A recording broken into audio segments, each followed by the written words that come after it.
De l'Égypte ancienne à l'historiel de la Vendée. Il y a une raison à cela. Elle s'appelle Émile Amélino, un égyptologue originaire de la Chaise-Giraud.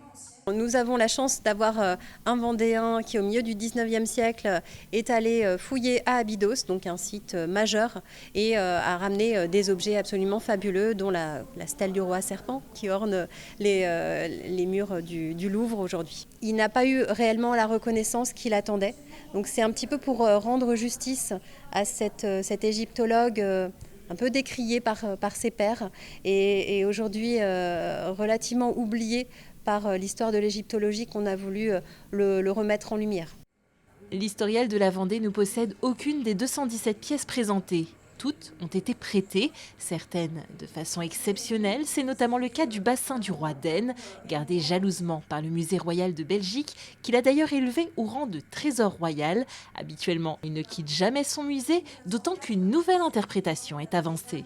Jusqu'à quelques mois de ça, on imaginait que ça pouvait être peut-être un mortier, donc pour écraser voilà, des choses, ou peut-être une vasque. Donc on n'avait pas une connaissance très pointue.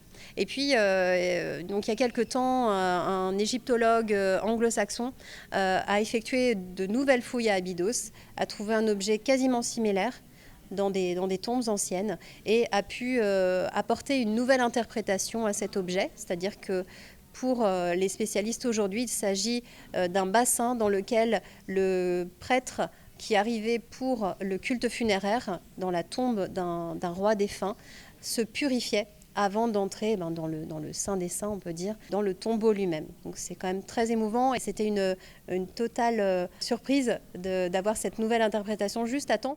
Clou de l'exposition, l'ensemble funéraire de Céramone et sa momie non débandeletée. Elle a été passée au scanner pour percer ses secrets.